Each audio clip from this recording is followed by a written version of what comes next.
All right, so we are here with Esmeralda, and you have a very interesting story, and it's a very controversial story because I talk to a lot of people that are animal lovers, and then you coming from a different path or a different industry that really promotes bullfighting.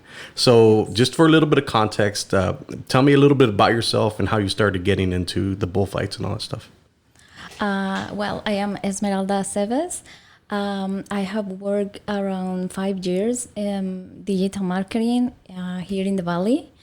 Until recently, I started working in promoting bullfighting using digital marketing. I started on bullfighting because of my dad. He used to take me since I was 5 years old. And I moved to the United States, and I lost touch with the event. Until recently, I was invited to participate in promoting some bullfighting events. And right now, I'm building a community and using digital marketing strategy to promote bullfighting and educate people about what bullfighting is and what is involved in. It's a very controversial thing, right? Because coming from digital marketing, we're always pushing out ads on Facebook, Instagram, YouTube, but there's certain community standards that we have to follow, certain terms of service. So what have you seen from your end? Because I know if I push something out with that shows too much skin, like it's just banned. But I can assume something like animal cruelty is something like that is just completely flagged through Facebook and Instagram. So talk about that. Yes, one of the main challenges that we have is what decide what content are we going to put out there, because yes, as you say, some people may report our posts, mainly our videos, as animal cruelty, and you cannot show. They send us like a list. Really? They cannot show blooded fur. Okay. Or dying animals or stuff like that. Yeah. There are very few cases when Facebook take down our videos. But for the main part, what they do is this cover that I've seen the you have video to click has been it. covered. Yeah. But I am still not sure what is their standard, because it can be just a torero with a toro by his side, not even bleeding, and the photo is already covered. And then you see these videos of people killing people and all this stuff. And I am like, okay, I don't understand what exactly. So I don't know if Facebook is deciding that according to people reporting the post, or just they merely do the standards. Yeah. I'm trying to figure. Yeah, I know negative feedback on Facebook counts to like 10 times versus a like or something like that. So I can imagine, like, especially your industry, I've seen stuff in mine where they're showing blood. They're showing a lot of stuff. They're showing actual procedures, like for an aesthetic company, like the blood's on their face, and this is an ad going out. And I was like, I can't even get mine going out. So it's kind of frustrating, but it goes back to what Facebook does. Is like Facebook does whatever they want to do. Yeah. Period. And also YouTube. I have seen people, journalists from the bullfighting world, having their channel, the YouTube channel, taken down, because I think it's not the content but the videos that they are showing out there. Interesting. So in your industry, what you're not talking about like a little 500 person people that are going to a stadium, right? Like, talk about the stadiums and like the bullfights themselves. Well, the stadiums are called Plaza de Toros, and the biggest one is in Mexico City.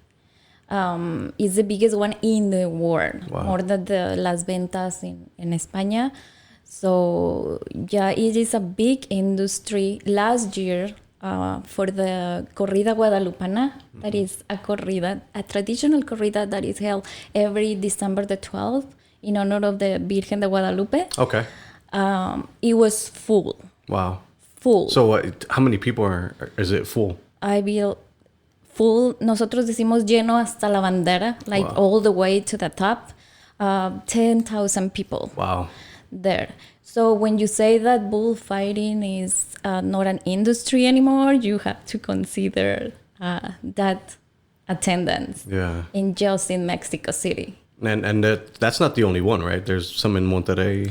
Yeah, all across the Mexico, in Monterrey, in Aguascalientes, in Mérida, and a lot of Mexico places they held bullfighting events. I've always wanted to go to one. I've always seen it. I've seen it on YouTube or seen it somewhere, right? And it's like it's it's very alluring to like to me because I have a very I guess how do you say I don't want to say stoic, but kind of like not machismo either. Like I'm a guy. Like I like animals. I like to eat animals. I don't really hunt anymore, so I got a lot of buddies that hunt and cook and stuff like that. But we were talking about off camera that there's a lot of people that have a problem with like for PETA example, for a lot of animal lovers, right?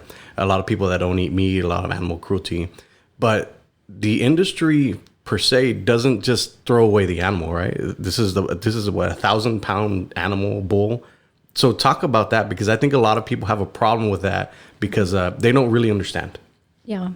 Well, one of the most important things that we have to consider when we go to a plaza is that we are supporting an industry that is very ecological. Like the place where the Toro Bravo develops is not your typical industry cattle that are in a little patio and Like the agriculture. yeah. They need to live the closer to He always comes out of my podcast. So sorry. Go ahead. they need to live in an open space. We say that the Toro Bravo, they are raised in the wild. They are not separated from their moms when they are born. They stay there until they are 6 months and all that. They are together with the herd, and because they need exercise, they are Natural. It's a natural state, right? Yes. And so we are supporting that. We are supporting the fields where the Toro Bravo lives, where are wild. There are no deforestation or anything. And also you are supporting las vacas bravas. So I'm a business owner. I understand. You are supporting the cows too. The wild cows, the little becerros. Okay. What's that? The the little cows? The little Gotcha. bulls or the little cows. Okay.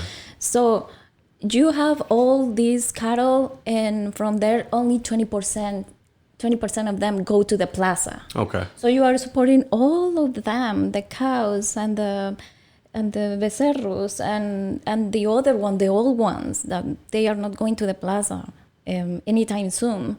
You are supporting the fields, and you are supporting the people who works in the fields. Yeah, interesting. That is before the bulls come to the plaza. Now, when the bull come to the plaza, you are supporting also this whole industry or people that lives from this. And when the toro leaves the plaza, like when he finish and he's dead, his meat is used for human consumption, which is a delicacy. Yeah. And the skin is used. So we see it as a very conscious cycle. Right. And I think what a lot of people have a problem with is the way the animal dies. So spears, is that where swords or something like that? It's a sword. Okay. A gun is a sword. So then it's kind of doing a slow death, but you were talking about that it's very, I guess, touch on that, because it's a very, the bull is actually fighting for his life. So if the bull actually wins, like, somebody can get seriously hurt or die. Yes. So talk about that. Well, the people, the Taurinos, That is how you call the people that are really bullfighting aficionados, taurinos. We go to the plaza to see one of the greatest animal in the world that can weigh half a pound and is very powerful. Half a ton. Half a ton. Half a ton. Which is a huge animal. Sí, un animal de media tonelada. Yeah. Is very strong, is intelligent, and is raised with the characteristics that are needed to fight. It's not your typical meat industry. It's not stuck in a stable where it's just going to get slaughtered. Yeah. That's what it's made for. Right. So the biggest trophy that a bullfighter can get in a corrida de toros is forgiving the life of the animal. Okay. And that is something that when we go to the plaza, we want to see. We want to see the animal returning to the fields where he's going to die from old age. Okay. And because we want the ganadero. Well, I'm not familiar with that. People are going to hate me because my Spanish sucks and I'm from the valley. The owner of the cattle, he will want his blood and his genes to be spread towards the herd, so he can have that blood. Okay. And more bulls like the one who was returning to the fields. Right. Okay. Yeah, it's an interesting industry because I feel like a lot of it's glorified, especially in the tradition that in Mexico, right? Because you would never see that here in America. But it's a spectacle that I would love to see and I'd love to be part of. But I know there's always that backlash that you're going to get from somebody. And I think when we were talking about that there's some PETA people out there, right? Yeah. So how does that look, or how does it? I guess how do they intervene in the bullfights? Oh, in the actual bullfights, they kind of don't, because you have, I don't know, 5,000, 10,000 taurinos around you, and when they go and they make the protests, they are just like 10 or 15. Yeah. So yeah, they might have their signs saying very straightforward and sometimes very rude statements, or maybe they might yell something, but you are coming to our house, right? Yeah, to our place. You have to have some respect. Yes. Yeah. And actually, the taurinos are very peaceful people, and it had never been seen like a kind of fight or something between them. So we just go to our business. Right. And when we have problems or when we have a challenge, it's on digital marketing. This industry, the digital industry, is you feel more bold when you are behind a keyboard than when you are face to face. And it's when people sometimes when I was starting to promote bullfighting on social media, I made the mistake of doing an ad.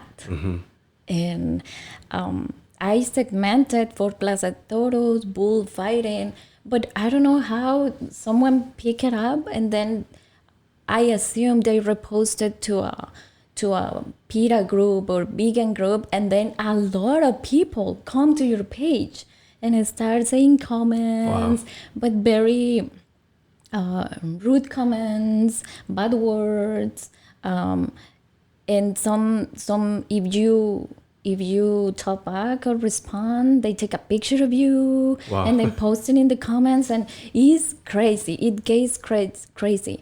So after that, I say no more ads. It's all organic. Yeah, you have to do all organic, because even if you do it organic, I don't know how. I guess some people from PETA are just there. They're waiting. Just looking, and then they repost and they say attack this page or something. Because even if I don't do ads or anything, they come to Yeah. our page, and they leave bad reviews, and they are offensive to everyone in the industry. So I just ban Yeah. people from the page. That's the great thing about Facebook is if you don't like something, just ban it. Yeah. But what do you feel about that? Because obviously social media has shrunk the world, right? So we can I have talked to people in Japan. I talked to people in India. I mean, the world has literally shrunk. Is it a good thing that everybody has a voice regardless if they're right or if they're wrong? Yeah, I think it is good if you have the proper attitude. Like I will love for people to have an open mind and at least listen. What is this about? How Right. did it happen? How the Toro Bravo is raised? What is the purpose of the corrida de toros? It's not just going there and have fun watching an animal die. Right. It's something more. Is tradition, is history, is anthropology, is a ritual, is a lot of things. But I would like people to have an open mind to at least listen and maybe educate themselves, and then you make a decision. Right. Like, because I understand this is a very hard event. Is a strong event. You are watching an animal die right before you. Yeah. It's very emotional. Yeah, it's very emotional. That is the word. You go to the plaza not to have fun, but to have emotion. That emotion can be something really positive, like passion, or it can be sadness. I haven't seen people that, you know what, I cannot watch. Thank you for inviting me. Go. And you respect that because, okay, thank you for give it a chance. Yeah. Yeah, but that is the only thing. I would love to have people who are open to know more and maybe to go and see it for themselves, the whole ritual. Yeah. I don't know if they imagine there are a lot of people clapping and making jokes and drinking. If you go there, you're gonna see an experience that is like a ritual. Everyone is quiet. Everyone understand and respect the death of the animal. So it's not like football where everybody's cheering like Yeah, that It's is completely- what we say. Like, it's not football, Right. and it's very traditional in a way that there is no technology involved at all. In the Plaza de Toros, you don't have special lighting. You don't have speakers. The only music that you hear is the ole from the people and the banda that they tocan paso doble, Okay. español, Yeah. and that's all. That's it. Yeah. So it's a And- very raw experience. yeah, that's right. I think that those type of experiences now coming, like I live in the digital age. I'm sure you live in the digital age. Our kids live in the digital age. Those experiences are kind of becoming obsolete now. Yeah. I mean, where else in the world can you see that type of stuff? I mean, you won't see it here in America. So you actually have to travel and get these experiences. And I think a lot of people are looking for those types of things where it's more of like a ritualistic type of scenario where you can't find that stuff anymore. Like you'll see it on YouTube or something, right? And that's it. Like you just have one mentality of it because you see it on a little screen and that's it. Like it's Exactly. not the experience that you were talking about. Exactly. And when it really surprised me is now when I go as a millennial in the digital age, is how that take people closer.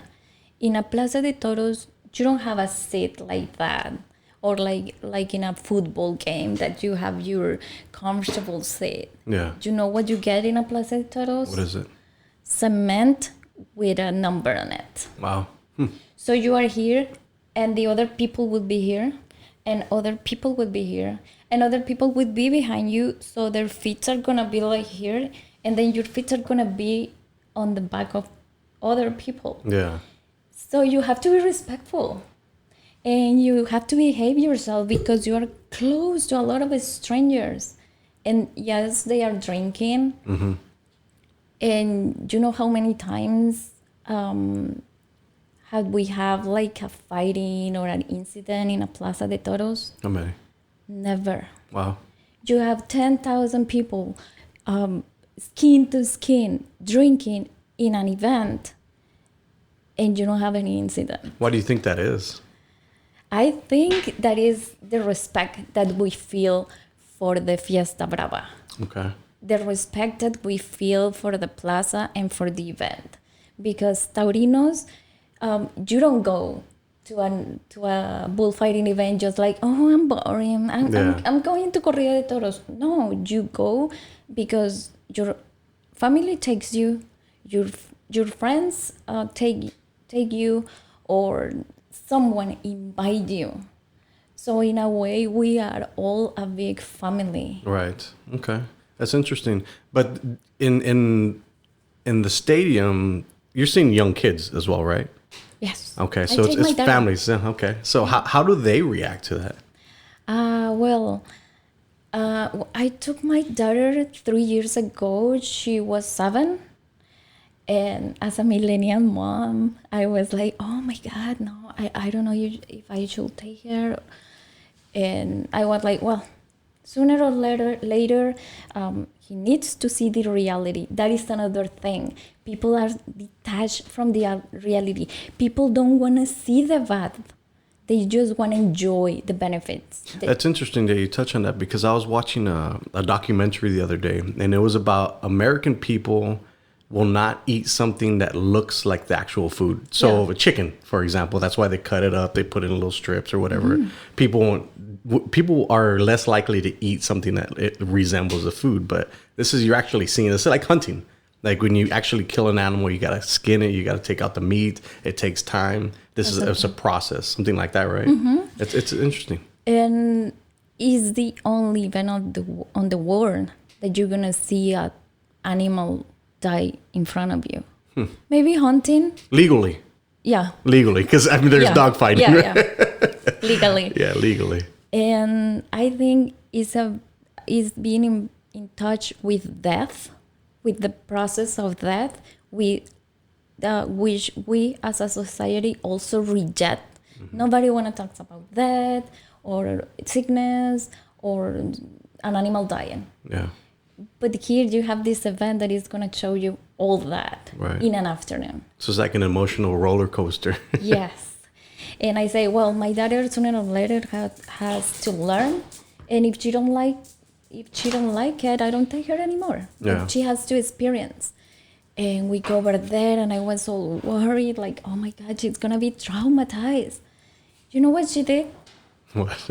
Nothing. She kept eating the popcorn like, oh, is it already dead? Oh, can I have a soda? Like, yeah, it's interesting. Maybe sometimes we're judging our kids before we know what they think. Right. Yeah. No, I get it. I mean, it's one, difficult being a parent, first of all, with kids growing up in this world that social media is around. And I always talk about TikTok because TikTok is a very interesting platform. Are you on TikTok? No. It's a very interesting platform because I was hesitant about getting into it because I'm 38, right? And my daughter's 9. And my audience is 75% females, but they're from the age of 6 years old to 12 years old or 15. And it's a very young demographic. And I feel like the people on there are making us and older people look bad because they're doing stupid things. I don't get it, but there's a lot of inappropriate things on there too that kids are being exposed to. Yeah. But I feel like it's not anywhere like Facebook, Instagram, and YouTube. Like they don't have those, I guess, community standards yet. So kids are being exposed to this stuff like regardless. Like they're swiping up and they're seeing super inappropriate stuff. And I'm trying to, I guess, tell everybody like this is what's going on in TikTok. Like if I didn't jump on it, I would never know. Right. So I think using it, I use it for digital marketing purposes, right? Because I eventually want to get like Frito-Lays or something to like be able to sponsor me so I can put out posts, stuff like that, right? Influencer marketing we're talking about. But yeah, I see it like people. And one thing that I do see is a lot of accounts are from the parents' phone. So they'll give it to their kids and they create the TikTok account with their parents' account. So it's a very weird social media platform where it's like the open west, like the Western world, like everything goes. Nothing's really censored anymore. What do you feel about that? Like, how do you feel about like coming from a place like Facebook and YouTube where a lot of stuff is censored to TikTok where nothing's censored? Like as a mom Yeah. for my kids, Or as a mom, as a user. Yeah, as a user, as anything. I don't know, because we have some we keep getting new platforms, and how are we gonna handle all these accounts? Yeah. How are we gonna make content from all of them? Yeah. You know, or is like when you have Facebook connecting to Instagram, and what you post on Instagram, it appears on the Facebook, and it's like Same thing. okay, it's the same thing. So are we gonna reach a point that whenever we post It just goes to everything. it's like I don't know if having more channels is the answer to being more productive on social media or more creative Yeah. in social media. Did you hear that Instagram is they want to get rid of the likes and the views Yeah. and all that stuff? What do you feel about that? Because I feel like influencer marketing is huge. I have a few friends that have like 35 to 100,000 followers, and they make money off of a lot of things that they do, right? But what happens like when those likes are gone or those views are gone? Well, I think that is a good thing, because you can measure any other indicator, like you can see engagement, you can see what, I think that helps you to see what actually matters: conversions, engagement, interaction, instead of just well, you know that just looking at the likes is just vanity metrics. Right. You need to have something more leads, inbox. So I think it's good. Yeah, I didn't believe in influencer marketing here in the Valley until my buddy Luis Alejandro, which is he does makeup, right? Do you know him? Yeah. So I was looking at his Instagram stories, and he was having an event, I think at Five Guys Burgers or something like that. And I was like, yeah, or whatever, influencer marketing, fine. So I look at his stories, and there was a bunch of people like there for him. I was like, dude, this is awesome. Like it Yeah. really works. And I think these are like the new celebrities that are actually have pull now versus like the main celebrities that are coming out in movies and stuff like that. Because I think it was Gary Vaynerchuk that was saying that in the next few years, like these celebrities that come out on movies and stuff are going to be in for like, I guess what I'm trying to say is like these influencers are literally making millions of dollars a year. And these are the new celebrities. Like I think Joe Rogan was saying that his neighbor is a YouTube star. Like he has like a $7 million house. It's Wow. crazy. Yeah. So I guess the hard part is how do you grow an influencer marketing, I guess, brand for yourself? You've been in the industry. What have you Yes. seen? Well, in my opinion, is having good content. Because I know it's so cliche, like Yeah. everybody make good content, but at the end is your base.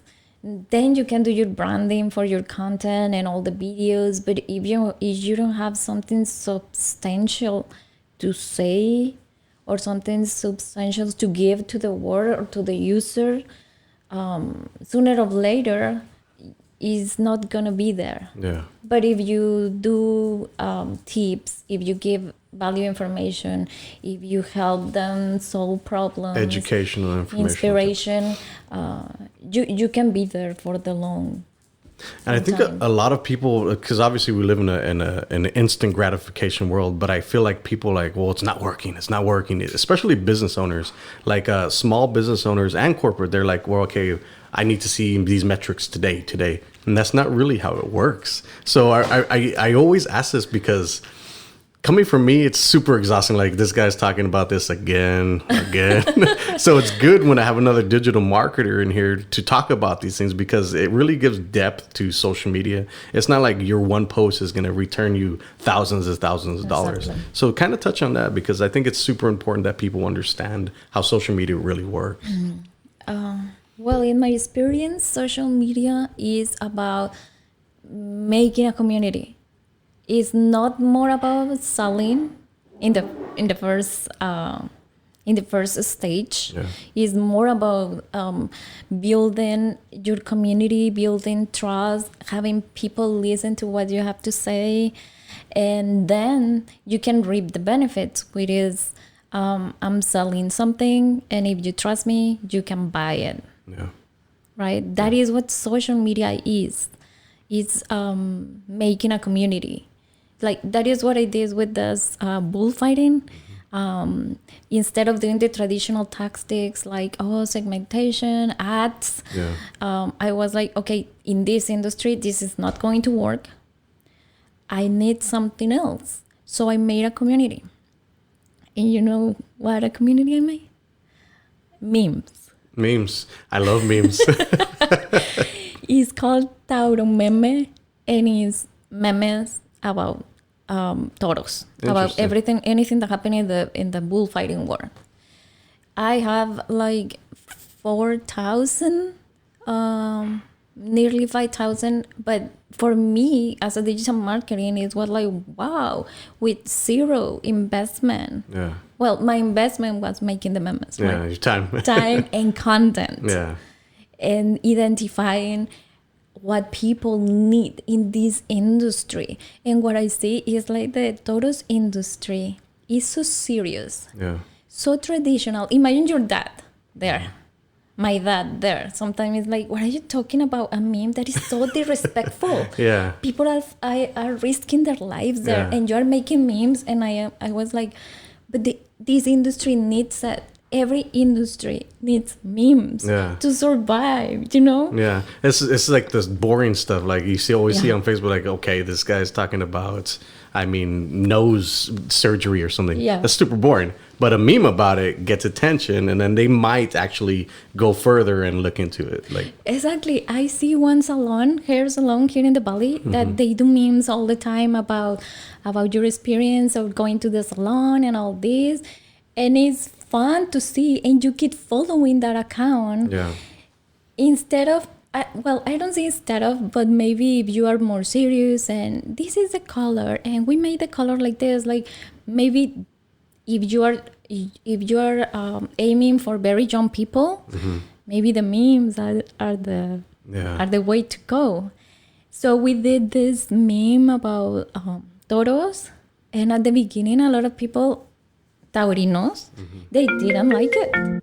They didn't like it. They were like, that is so disrespectful. This is a serious business. People are risking their life. And these are people like my dad, like yeah, 50 something, and they talk about the toro and the physiognomy of the toro and all that. And I was like, if this industry is going to survive in Right. this digital world, in this digital vegan world, yeah, they need for the taurinos our age to be in the same symphony, Right. to have memes so they can share, so they can laugh, so they can. It's the language of the world. I mean, it's the language of social media. That's pretty much what it is. And I find it interesting because how do you feel about traditional marketing? So, for example, like billboards. I have a huge beef with billboards. Like, I go after billboards all the time. I can read your post. I go after billboards and TV. Because Right, radio commercial. yeah, I do Well, like for me. I use radio sometimes for my podcast because I know the market's here in the Valley, right?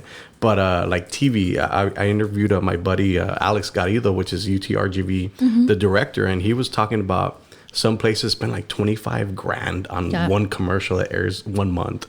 Like, you know what you could do on social media with that? I used to say that also, like magazine ads, yellow pages. There's the people who use yellow pages, and it's a lot of money that you invest. And I thought the same, you know, what we can do with all the money in Google or Facebook or all this. Yeah. Yes, but I think it depends on the industry again, because for example, for toros, it's so traditional that they use billboards. Well, yeah. But it works. I'm assuming it works for that industry. Yeah. Yeah, I think so. Yeah, and they use and the bus, like when you put Yeah. the bus, they are very traditional. They are not in the TV anymore. Okay. But I don't know if it is for the regulations. People don't like it. It's an interesting shift that a lot of traditional, because I feel like a lot of people that do traditional type of media, they just love it. Like they're used to it. It's easy. All right, here's some money, take it and do whatever you got to do. Yeah. So that's what, like, convincing these people, like, this is the new world that we're living in social media. Is like, invest here. You can get a better return on investment. We can track everything. We can get your data. We can literally serve your ads to a mom with a 3 to 5 year old child. I mean, that's how pinpointed the targeting is. I mean, I have a huge beef with billboards. I understand. But I think that is especially here in the valley. Yeah. You don't have this big metropolitan city that everybody needs to see the billboard. Like, come on, we're pretty small. Yeah. And we don't need billboards here. Yeah, I always say I'm the Bamar. I'm not gonna say the real name, but the Mamar of advertising in the digital world. Because one thing that I found recently was I got let go from one of my clients because I was servicing another like business. So, for example, like barbecue, right? I had 2-3 different accounts of barbecue, right? And these are big brands, right? But they didn't want me to work with other barbecue places, which is weird because, I mean, my job as an advertiser and a marketer is to get your product out in front of people and do it in a professional way. So what do you feel about that? Because I have a problem with I guess I'm just going on a rant. I've been waiting for this. Go ahead. I listen. So what do you think about that? Because I feel like, obviously, my job is to get your product out in front of people in a professional way. So how do you feel about? I don't know. I think if you are given the results, they should have no problem with that. Yeah. I talked to a few friends, and one of my buddy, Jesse, he's from Seattle, and they do like industries all the time. They're doing email marketing and a lot of copywriting. So he was saying, like, I was asking him, what happens when business gets slow or when people don't want you to work with other people? He was like, I think my mistake was not building a brand. Like my company is Alamo Digital Agency, but it's always me, Josh Morales, going to talk to the business owner. So I developed that relationship one-on-one. So when I try to push the brand, it's like, hey, the brand is the one that's pushing out the advertisements. I'm just the guy the sales guy or the guy that's going in and talking to the people, right? That I guess they associate me because now we have that relationship with, like, no, you're backstabbing me, you're going after other people.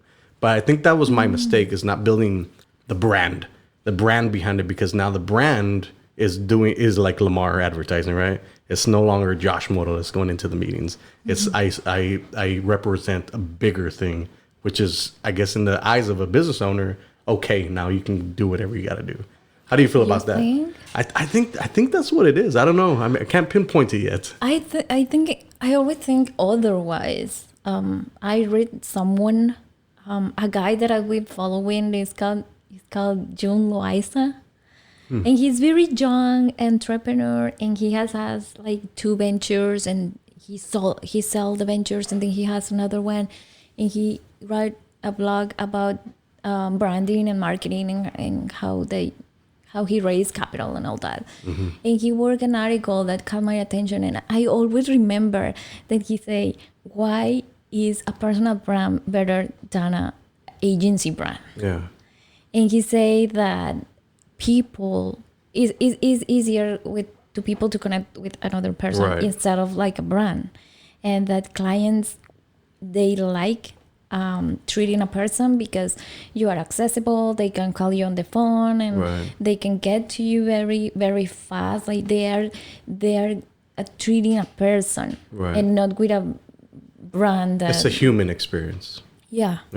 So siempre me quedé pensando, pensé en eso, like, is really a personal brand better than an agency brand? Because I used to have my brand too. It was Ugly Ducky. Okay. But nobody never recognized Ugly Ducky. Always was, Esmeralda, yeah. Right. Oh, and when they see the inbox, it's like, who is Ugly Ducky? Like, it's me. Oh, okay. So I don't know, especially here in the valley where people know each other. They know you in first name basis. We are close. We are not this big city, I guess. And I guess it depends on what you want, because if you want to go like, I want to go to Lion Canyons and Right. be this very huge agency, well, yeah, go and push your brand. But if you want to be one-on-one, I guess it's okay if you... Yeah, maybe that's why it's harder for me to scale the company, because this year I just hired a guy, a really good videographer, and I'm pushing more now the agency, but I'm also doing the personal branding stuff. So I'm kind of just doing it all now, and I'm obviously I'm on every different platform. Do you use Twitter? Yeah. Yeah. Not So that much. what's the biggest platform in Mexico right now? I think is Instagram. Instagram, interesting. I know a lot of stuff happens now in Instagram stories versus just a post. The organic stuff on Instagram is just horrible now. And I didn't realize it until the other day. I was interviewing a buddy of mine that does a lot of BBQ hubs, and he's huge on Instagram. Like, he's cooking outside, outdoor stuff. And after that, I got a ton of messages on Instagram stories, and I was having conversations with people. And then after that, I started having conversations with people about digital marketing. So people are always reaching out, but it's always that thing where people aren't liking, commenting and stuff, but they're seeing your stuff. Yeah. And they're reaching out to you in the back end. So that's what we're talking about, like vanity metrics. They don't really matter. Yeah. And what I don't like is like, it counts as a view, but you are just like clicking, not even seeing, or it's like boring, and you just click it to finish and get to the other person. Yeah. And instead it's counting as a view. Yeah. So we are being misled Yeah. too. Like, okay, did you see it, or you just pass it? Yeah. And I thought Instagram needs to change that. Like, maybe if 2 seconds, or people watching 3 seconds. Pero yo lo he visto. I have seen it. Yeah. Even if you do 1 second just to skip it, it counts Counts as a view. As a view. I like, I don't know if you're familiar with the new Facebook through views, which is 15 seconds. Now it has to count it at 15 seconds. Yeah. That's a good thing, because it's more expensive to get in front of that audience, but those people are more likely to watch the whole thing Yeah. versus a 3-second clip of whatever, right? Which is how Facebook usually counts a view. But the through views, they're typically more expensive, which is what I try to go after all the time. And I try to explain to like business owners, it's going to be more expensive to reach this audience, but you're getting better leads down the line. Quality. So talk about that, because I think obviously you can have these vanity. I can push out $100-$200 on Facebook and get a ton of views. Go take this to somebody that I want to work with. Look, check this out, right? But it's misleading. Like, I'd rather have, instead of 200,000 views, I'd rather have 1,000 views of actual people that actually saw the thing. So talk about that. About the depth of the stuff that's going out. Like, I guess versus these vanity metrics, right? Which you have 200,000 views versus 1,000. Like, talk about the importance of having a good message, of actually finding the audience that you want to go after. Yeah, I think the importance is finding your segment. Well, it is one thing to define your audience in your plan and your marketing plan, that, I don't know, women this age that lives here and this entrance, and actually what words in the when you do the ads. Yeah. Because I have my super defined audience that I thought. And when I put it on Facebook and actually run the ads, one is super, super expensive to reach even one like, not even a lead, not even a message, just like one like. And then it was not even qualified the way I thought it would be. Yeah.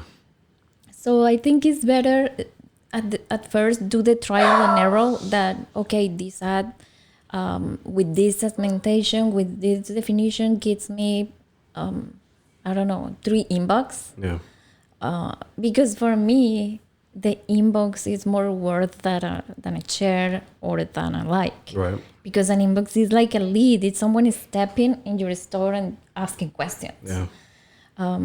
So yeah, I always make some ads and then I have a lot of likes, but none of these people even lives near the place I was making ads to. So you cut your losses and do another one and do another one. And there's nothing wrong with that. It's part of the process. Exactly. A business cannot expect that a digital market would come with a solution right away and look at all the people coming. Like, it takes time. I always explain to the clients, this is like a garden.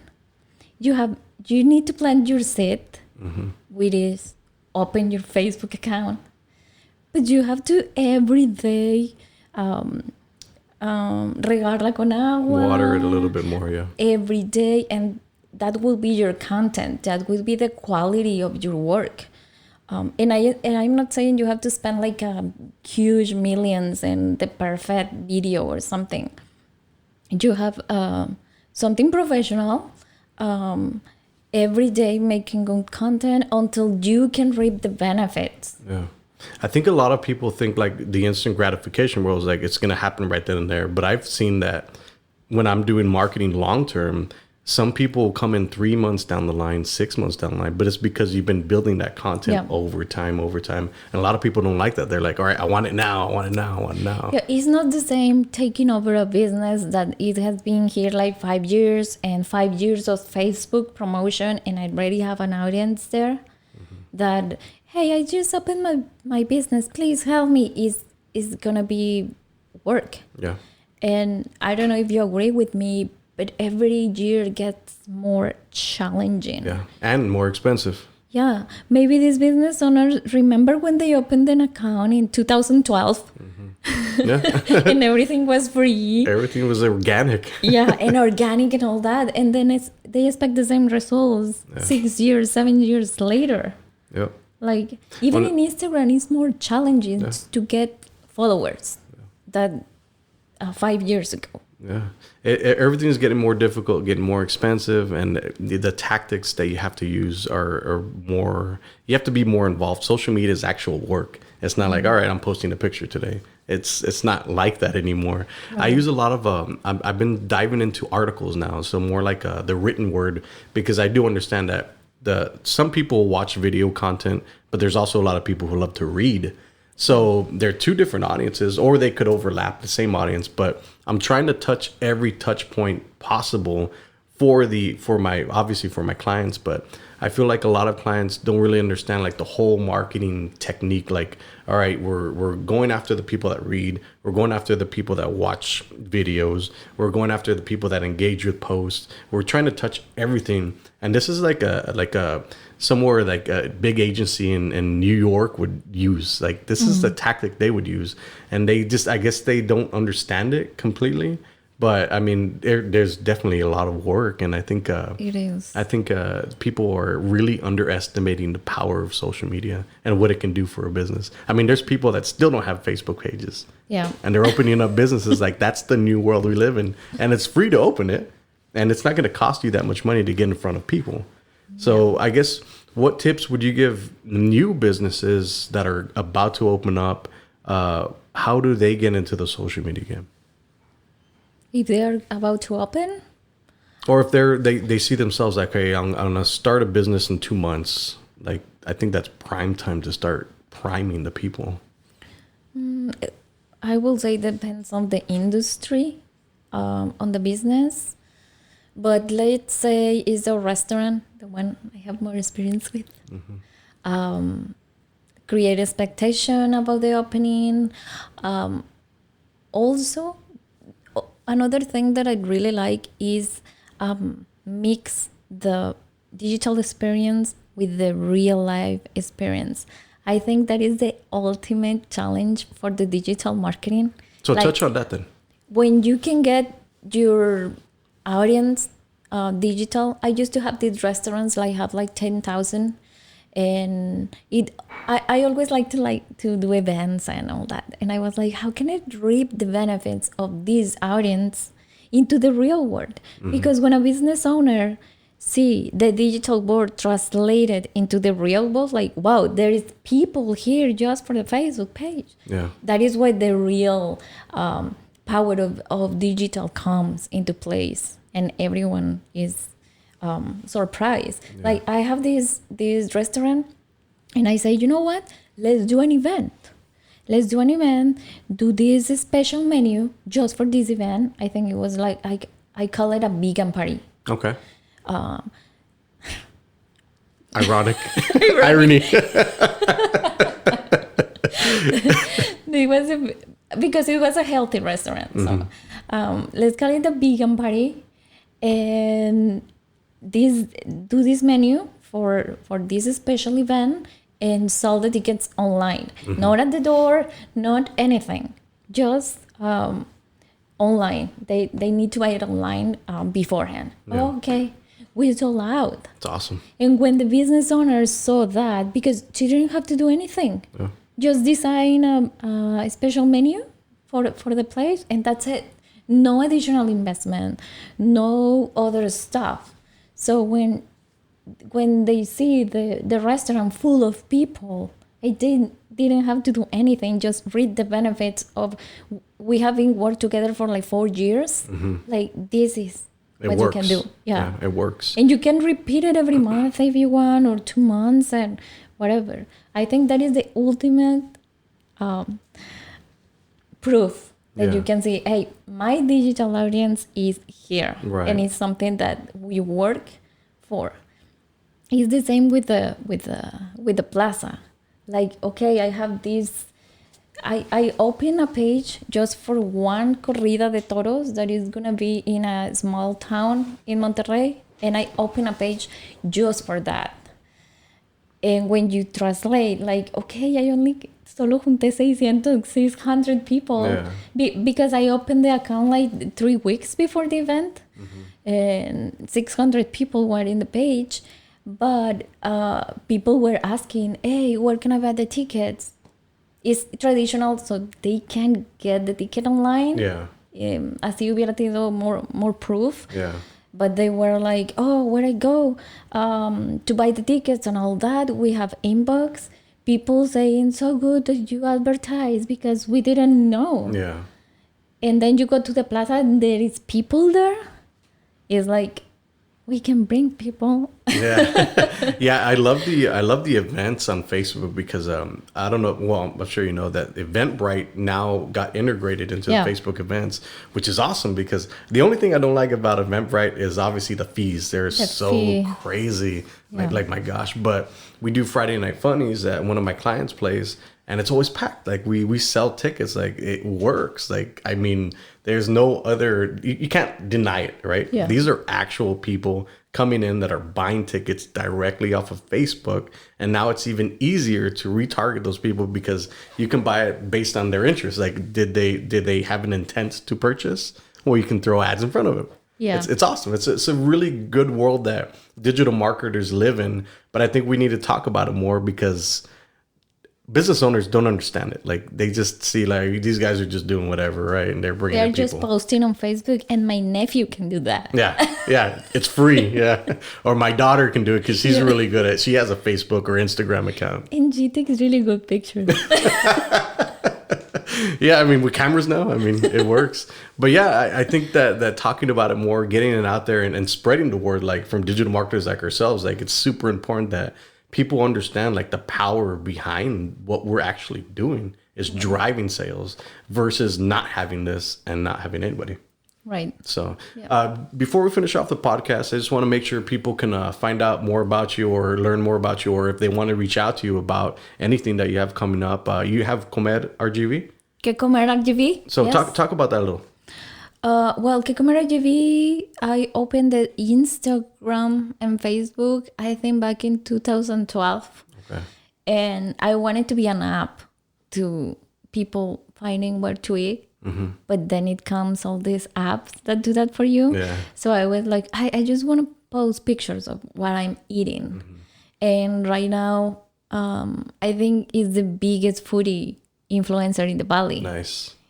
Yeah, I was telling you that a lot of brands are like Whataburger and all stuff. Like I have already Whataburger, Tony Roma's, Cane's, just to do influencer marketing. Yeah. And yeah, if you need suggestions to where to eat, I always go to my own Instagram account and I said like, oh, I'm craving That this. was Let's good. go. So yeah, if they want to reach out to you and do some type of influencer marketing, they can reach Yeah. out to Que Comer RGV, right? Que comer RGB. So, and if they want to find out about the bullfighting in Mexico or anything like that, They can go to Tauro Meme in Facebook and Instagram. awesome. Okay. Yeah. Well, just thank you very much for coming on the podcast. I thank you for your time. Thank you for your digital marketing experience. It's hard to you talk for about inviting. people. It's hard to talk about certain subjects with people that don't really know anything about this stuff. So it's refreshing to talk about this stuff. But then again, I thank you very much. Thank you for your time, and we'll talk to you soon. Thank you for inviting me.